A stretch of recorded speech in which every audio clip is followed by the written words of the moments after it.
Content rules. Chapter 6. Share or solve, don't shill. Good content shares or solves, it doesn't shill. In other words, it doesn't hawk your wares or push sales-driven messages. Rather, it creates value by positioning you as a reliable and valuable source of vendor-agnostic information. As we said in Chapter 2, your content shares a resource, solves a problem, helps your customers do their jobs better, improves their lives, or makes them smarter, wittier, better looking, taller, better networked, cooler, more enlightened, and with better backhands, tighter asses, and cuter kids. In short, it's of high value to your customers, in whatever way resonates best with them. Consider Procter & Gamble's approach. The brand's Pampers division launched a series of web-based videos called Welcome to Parenthood, featuring real parents talking about the stuff new parents love to obsess over: diapers, potty training, nighttime, and nap time. The 14 episodes were made available on Pampers.com and on the brand's Facebook page. The project was co-sponsored by pharmaceutical company Abbott, which makes infant products Similac and Beech Nut.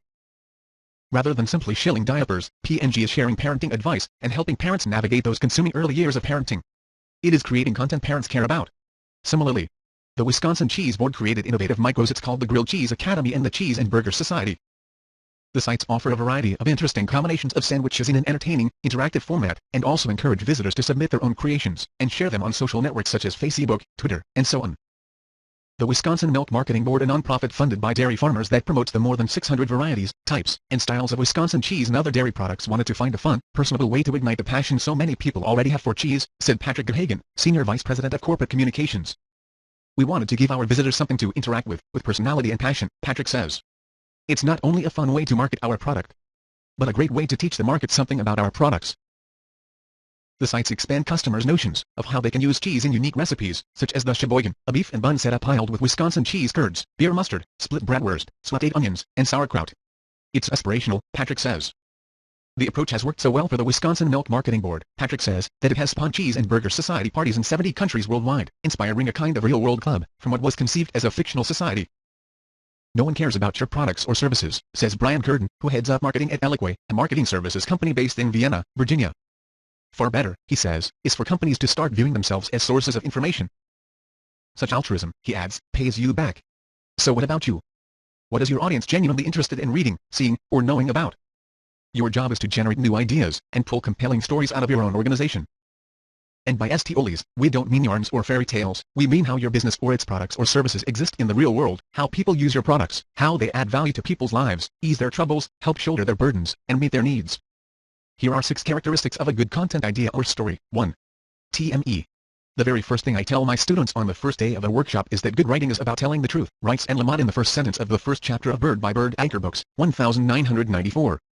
We are a species that needs to understand who we are. Sheep lice do not seem to share this longing, which is one reason they write so very little, and is speaking to people who write for a living or want to. But you, too, have to make truth the cornerstone of anything you create. It should feature real people, real situations, genuine emotions, and facts. As much as possible, it should show, not tell. It should show your product as it exists in the world, through customer stories, case studies, or client narratives. It should explain, in terms that people can relate to, how it adds value to the lives of your customers, eases their troubles, meets their needs. Your content is not about storytelling, it's about telling a true story well. 2. Relevant. What's the purpose of your content? What is its key message? Why are you telling it, and what do you hope to accomplish? One trick from journalism school is this: try to express the gist of a piece of content in a single sentence. Doing so will help you focus what it's about and what your reader will take away from it. 3. Human. Good content must have a human element to it. Why? Because your readers are people. And so will better relate to the story, if you relate to them on their level, rather than talking above their heads.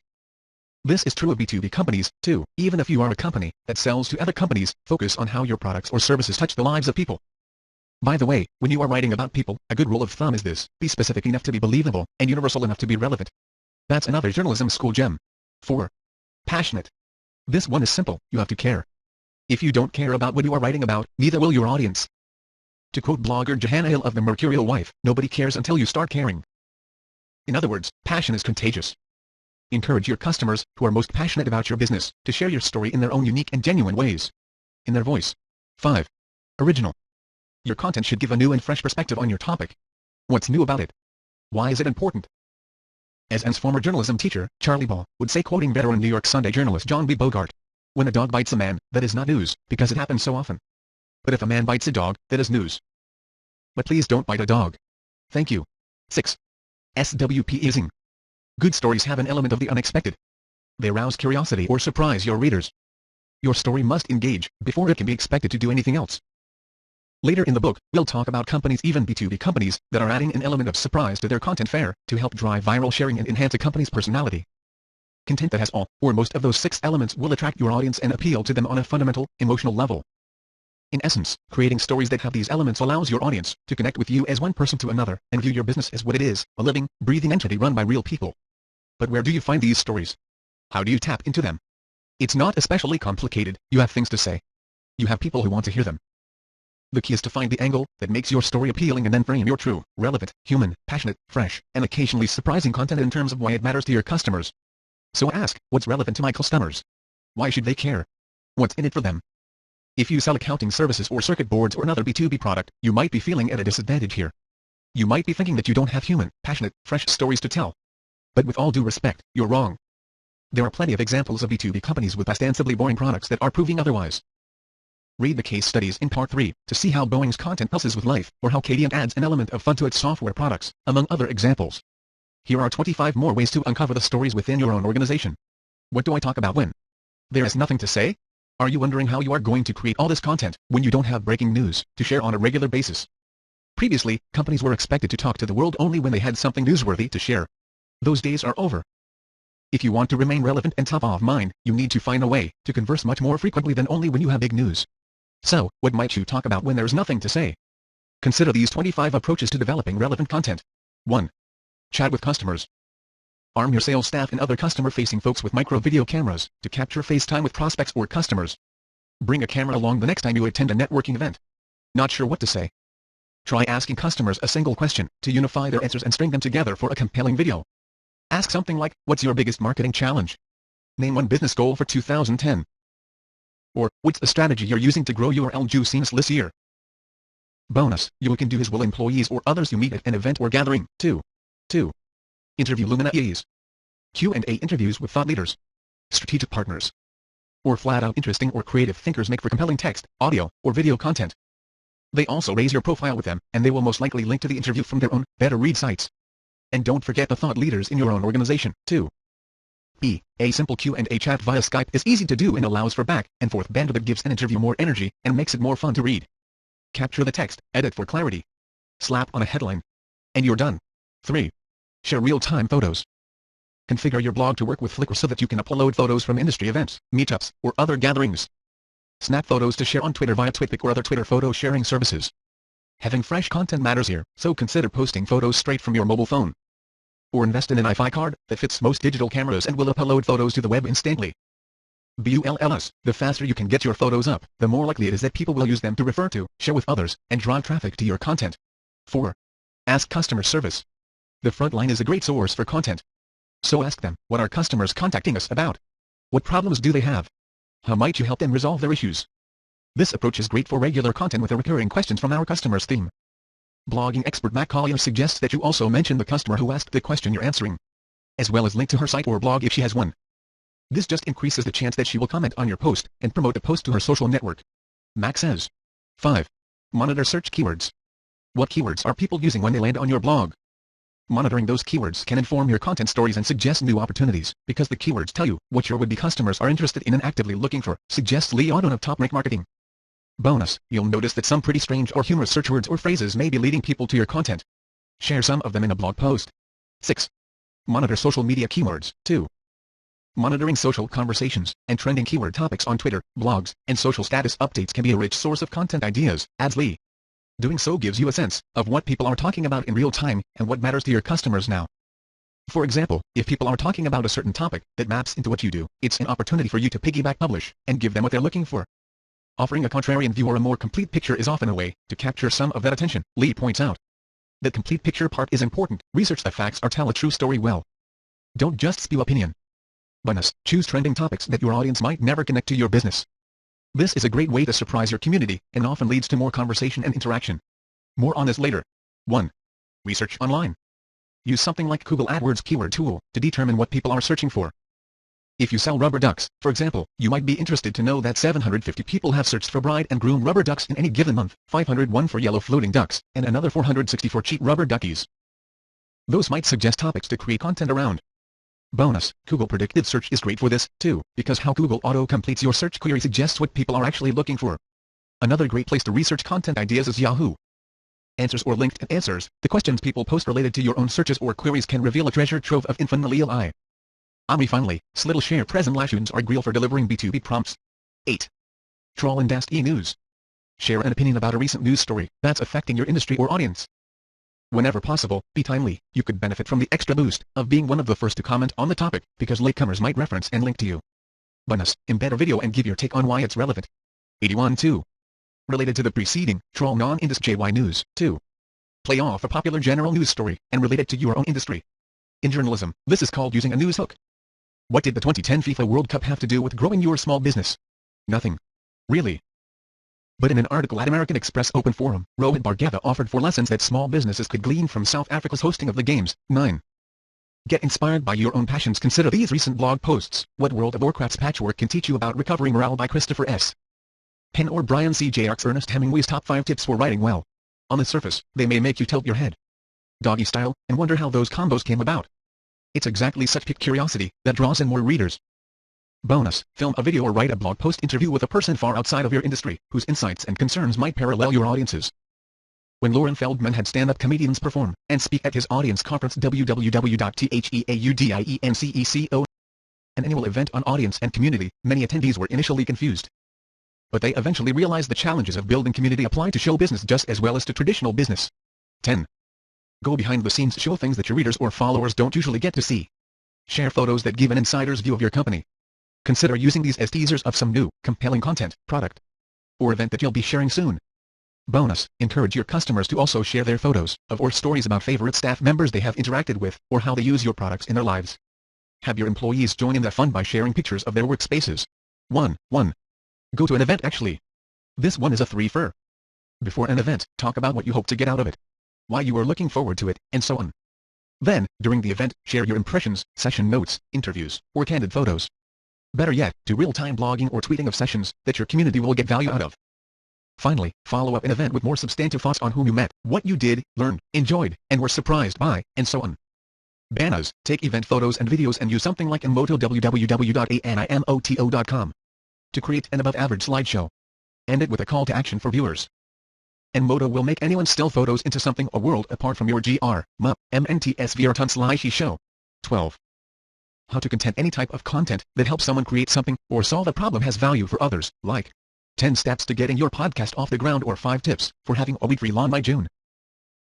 For example, a freelance photographer might create a video about 8 things you must know to take a perfect picture, or a chiropractor might create a blog post about the top 5 ways to eliminate back pain during long car trips. People love how-to posts, and they are frequently shared on social media sites like Twitter, which only means more traffic and exposure for you, Matt Collier says. Bananas, for companies, this is also the perfect way to promote products in a way indirectly that won't offend your readers, but as always adds value. 13. Best practices or productivity tips. Do you have tips or tricks to be more effective in an area? Do you have best practices to share? People are always looking for efficiencies, and this type of content is always highly useful and shareable. Position yourself as an expert, since you are providing solutions to dilemmas commonly faced by many. 14. Reach into your community. Create content that showcases your readers, viewers, commenters, and other active members of your community. If you notice that Maisie and Simon consistently comment on your blog posts, for example, write a post thanking them, also point out who they are, and link back to their blogs or businesses. You might even highlight some of your favorite posts from their blogs. Bonus, once you start highlighting your audience members, you might well spark more participation by others, who hope that they too might get a spotlight shown on them. 15. Dig in the archives. If you've been creating content for a while, what have you done that you might revisit or update? Quite often, something you've written about in the past could be updated and become useful again. 16. Invite guest posts. Give your readers or employees the chance to create a guest post for your blog. For a blog post template to share with novice bloggers, see Chapter 1. 1. Don't limit yourself to only written content, of course. Many of your readers will be excited to participate, because it means more exposure to and interaction with another audience. 17. Check out your competitors. What are your competitors creating content around? Is there anything you'd like to say in response? Bonus, it's okay to compliment when a competitor creates something you find well done. Praise them for creating it and link to them, because you need to walk the talk about being authentic and human. 18. Create a regular content series. A theme series is a great way to help you create regular content.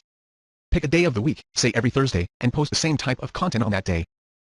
A regular, scheduled release of content will engage your audience. They will come to expect it and when to look forward to it come up with a culchy, fun for list regular feature to make it easier for others to talk about and share with their audiences. 19. Mine Facebook, LinkedIn, SlideShare, and other social networks. Find a LinkedIn question you'd like to address and answer it, then invite your readers to offer their 2 pesos. Find a cool presentation on SlideShare to share with your own audience, and then offer your take on it. Talk about the Facebook groups you participate in or don't, and explain why. Ask a question on Twitter and share the results on your blog. 20. Start a mum. What's a mum? In its simplest form, a mum is simply an idea that is spread from individual to individual, culturally. In a practical sense, this means that you might pick a topic to discuss, and then call out or tag a few other bloggers to post on the same topic. 21. Offer your 2 pesos. Review a book, iPhone app, favorite news sites, wallpaper sources, whatever. Create a list of your favorites, or dig into just one. Yes, everyone has an opinion, but your audience wants to hear yours. Never be scared to share it. Bonus, use this approach in conjunction with number 18, and share your favorites on a regular basis. For example, with this Digital Dads Watch www.digitalddads.com tag Digital Dads Watch D. Every Friday CC highlights the writing staff's favorite online videos from the previous week. 22. Channel your inner surly teenager. Take the opposing or contrarian view on an issue that's on your mind or in the news, or is being talked about in your industry. See number 6. Is there an event everyone goes to but you're not a fan of? Is someone in your industry getting a bit big for their britches, and needs to be knocked off their pedestal? Never shy away from kicking the hornet's nest a bit, if you are passionate about your feelings. Take a stand, remember? Bonus, taking a stand might spur others to create content agreeing or disagreeing with you, so be prepared. 23. Host an event. Though we love online interactions as much as the rest of you, nothing beats FaceTime with others. Schedule after-hour drinks, lunch, or even morning coffee around a topic or theme and invite everyone who might want to come. Encourage people to document and share the event, in whatever medium they use to create content. Bonus, be ready for success and embrace it, as Dave Delaney discovered when he started Geek Breakfast in Nashville, Tennessee, to get to know the local technology lovers. What started out as a handful of people has grown into a monthly gathering of close to 100. To accommodate everyone, Dave now has to split the event into 2 sittings at the restaurant where they gather. 24. Curate the voices of many. Are your employees creating content of any sort? Maybe the content they create isn't directly related to your business, but showcasing the people who make up your company shows the human side of your business. For example, check out Twitter Zappos.com, where you can read the tweets and view photos of every employee at Zappos. This effort is a perfect fit for the company's unique culture. Bonus, embrace all the successes of your employees. Your office manager completes her first marathon. The vice president releases his first music album. Shine a spotlight on the people who make your company what it is, even if their achievements aren't directly related to business. 25. Curate from elsewhere. Curating content and news from several must-read sources into a central location can help you create a valuable destination site for readers. You can curate manually by using RSS feeds, for example, or consider software systems that can do it for you, like Curata, Acacia, Lingospot, or Loud3R. For more on content curation, see the next section in this chapter. Bonus, think beyond the obvious industry news sources, and instead curate based on your passion or location. For a small business, church, or organization, consider becoming the go-to source of curated local news. One final note, live staff and every piece of content you create doesn't have to be perfectly crafted, nicely argued, or well said. In fact, sometimes it's okay to look a little untidy. It's downright preferable. We aren't advocating sloppy work. Rather, we are suggesting that you leave room for your audience to step in with their thoughts and ideas on a blog post. Don't get hung up on production values when it is the message in the content that is more important. What I really want to do is direct, hiring content creators and sourcing content from elsewhere. We wrote this book to empower you to create killer content. But we don't mean to suggest that you yourself have to be the one doing the creating. Depending on the size and structure of your organization, you may choose to hire people to create content with you, or for you. Or perhaps you need to augment your own content with content that's aggregated or curated, co-created, licensed, or user-created. Clearly, in a larger organization including some of the companies we profiled, there isn't simply a single person tasked with developing the content, reimagining it, amplifying it, and then getting up again the next morning to shave, shower, and do it all over again. So where do the content creators fit into the organization? And if you hire writers or editors or other creators to produce content for you, what should you look for? And what about other sources of content like curating material published elsewhere? Licensed content? Co-created or user-generated? Original content created by you or for you is hands down an organization's BFF. It's the richest and most valuable kind of content you can publish. No other kind of content pays off quite so handsomely as that which you've developed yourself. When you take the time to really understand your audience, create content specifically for and about them, in a voice that's uniquely yours, then deliver your content in formats that engage and motivate, you're delivering the kind of user experience that will bring people back for more, writes Christina Helverson in Content STLC1 Tigi for the Web New Writers Press, 2000. That's true, whether you're doing the actual creating or providing incentive for someone else to do it for you. And by the way, even if you never scratch a single word onto a single page, the rules you absorb from this book will help you articulate to others what you want them to create, as well as more effectively manage how the content creation gets done. Who owns your website content? Who owns your website content? In other words, who has ultimate responsibility for conceiving it, producing it, managing it, and maybe sometimes killing anything that's not working. In a tiny organization, that's an easier question to answer. But the answer gets exponentially more complicated for a larger organization. I'd say that nearly 100% of the time, when we first start talking to a client about their content challenges, it doesn't take too long for us to realize that the core of the problem isn't even content-related, says Christina Halverson, who is the CEO and founder of Brain Traffic, a content strategy consultancy in Minneapolis. It's a people problem. People are creating content in silos. They're launching content and then forgetting about it. They're publishing content online without any real, measurable objective. So the content piles up.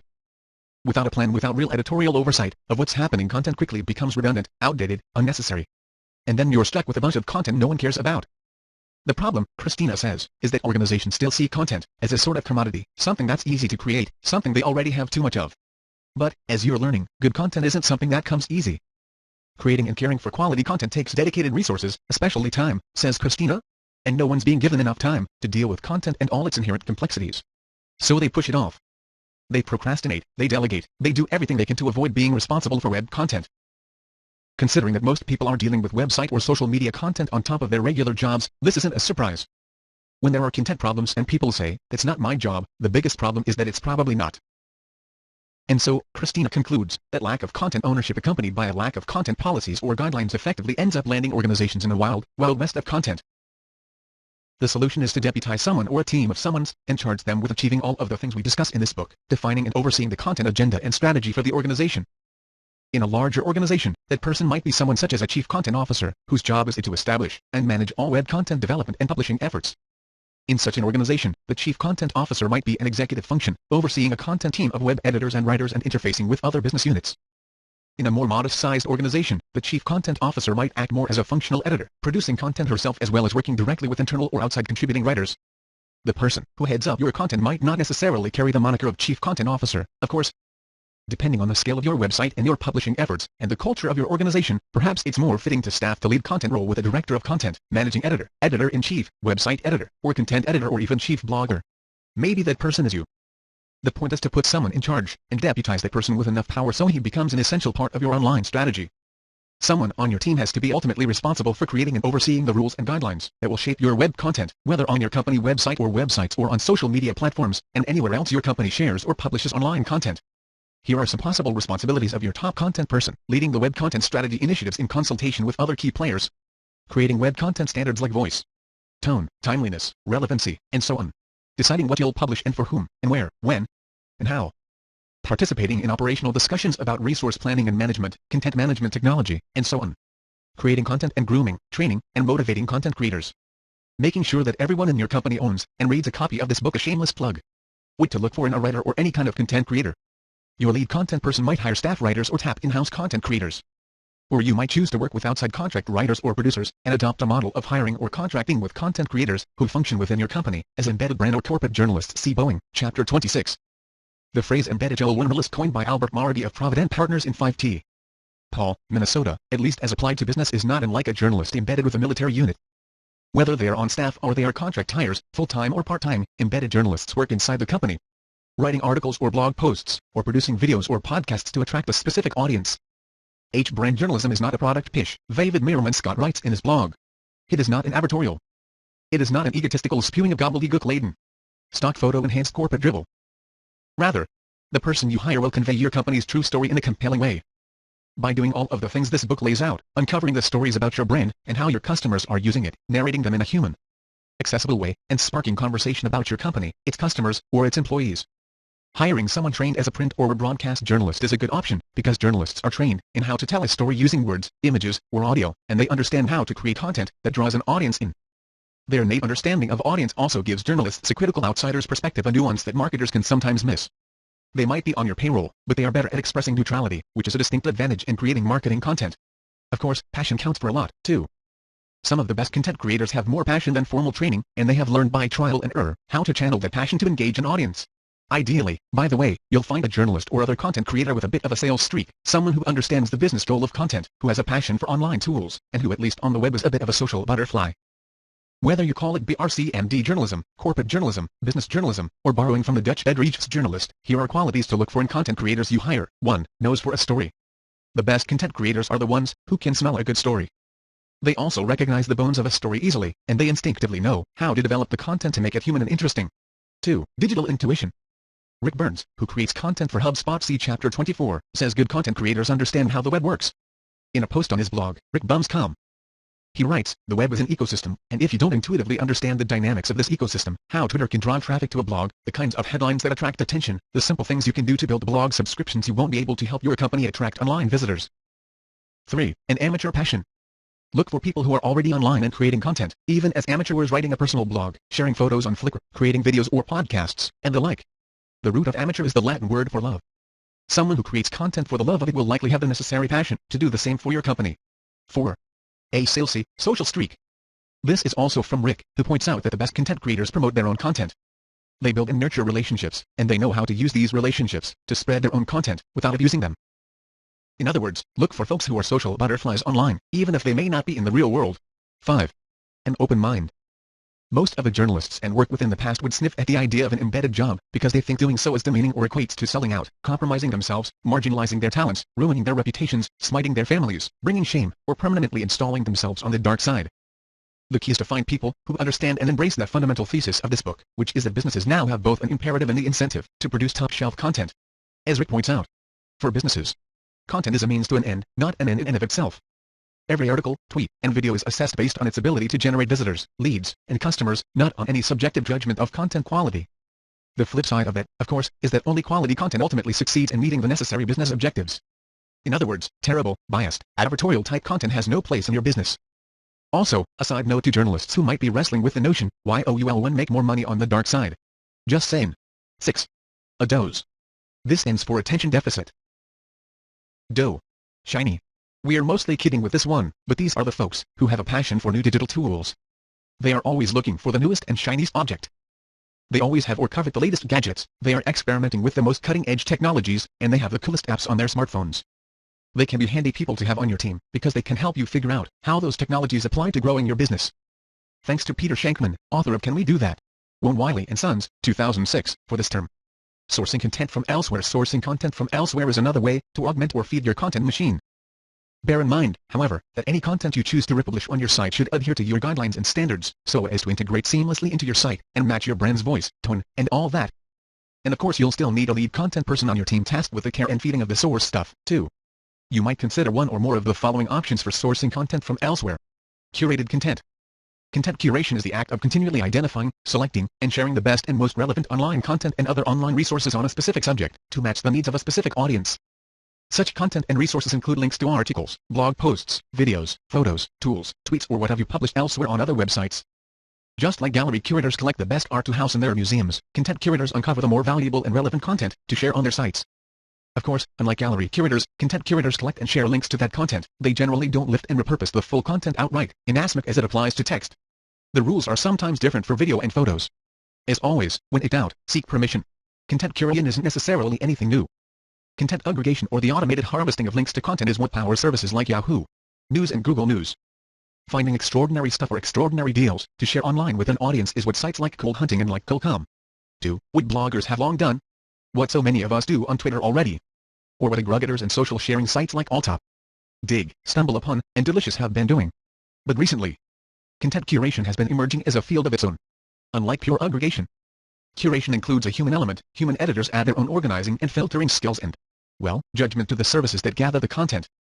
And unlike Stumble Upon or Dig or the rest, curation services like Curata, Acacia, Lingospot, and Loud3R offer the ability to intelligently and quickly aggregate real-time content based on specific search terms, kind of like a hunter-gatherer on steroids.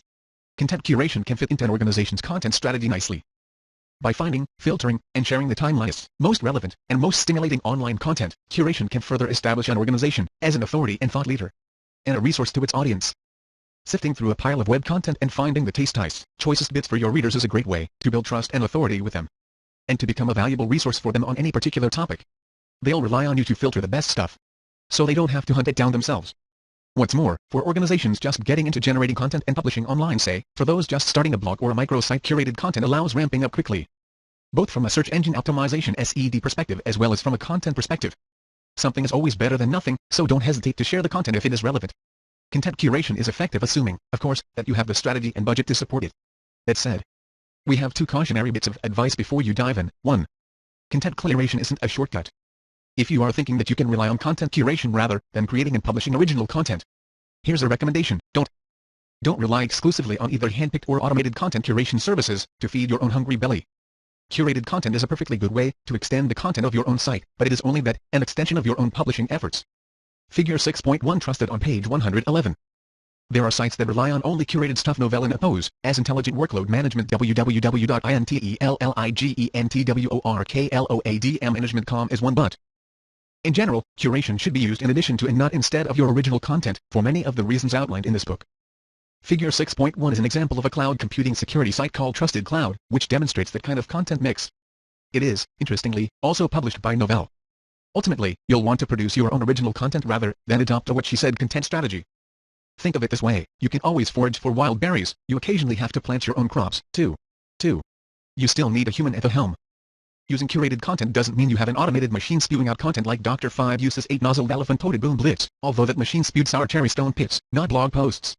Curated content still requires the deft touch of a real, live, human editor to pick and choose and order, and occasionally comment on the best stuff for your audience. As with any kind of content, warm-blooded humans make all the difference. Co-created content.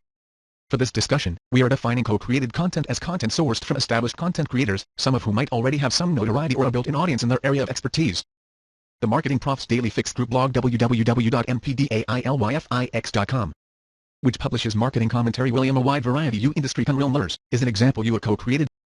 So is Open Forum from American Express, which publishes a wealth of resources for small to medium-sized business owners including videos, articles, blogs, networking capabilities, and so on. www.openforum.com.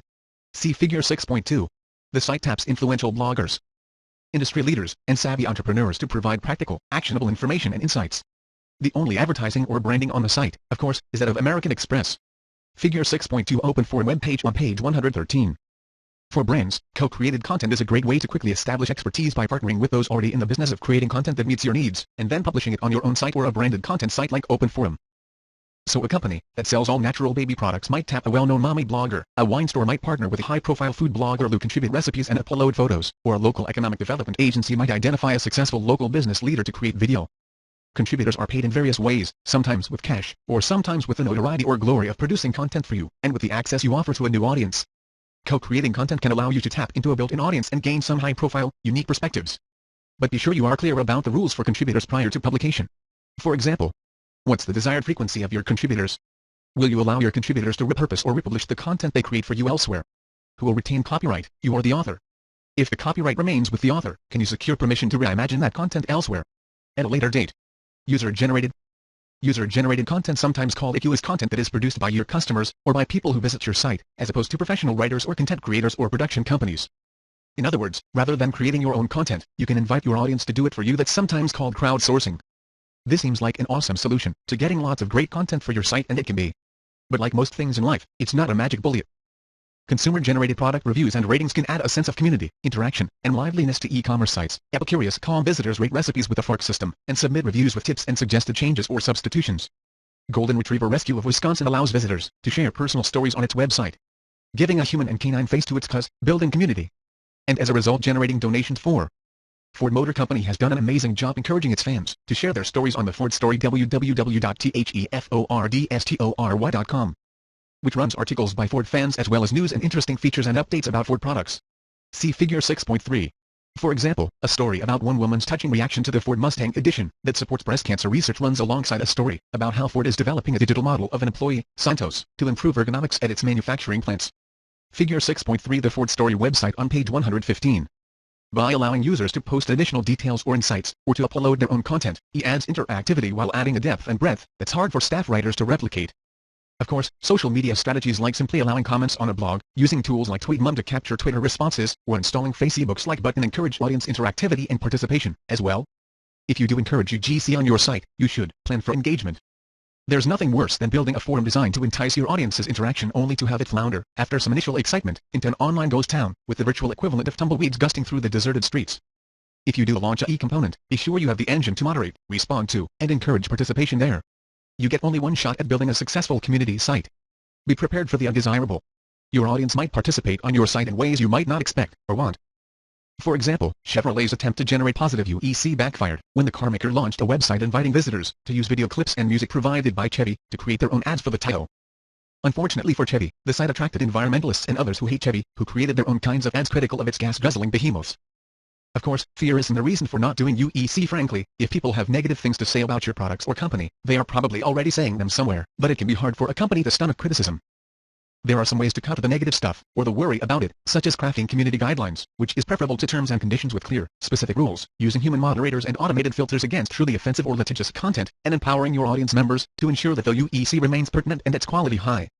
Most people want a friendly atmosphere and positive experience, so you can enlist and empower your top users to help you. At Marketing Profs, we lovingly refer to this tactic on our own UEC-powered know-how exchange forum as the inmates running the asylum. Licensed content.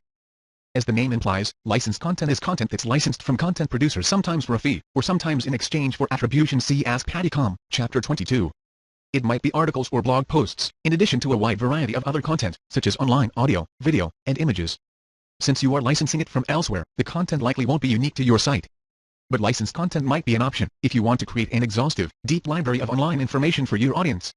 And as with the benefit of curated content, licensed content can reinforce your position as a credible and authoritative source of valuable information, because you've successfully collected the good stuff in one place for your audience.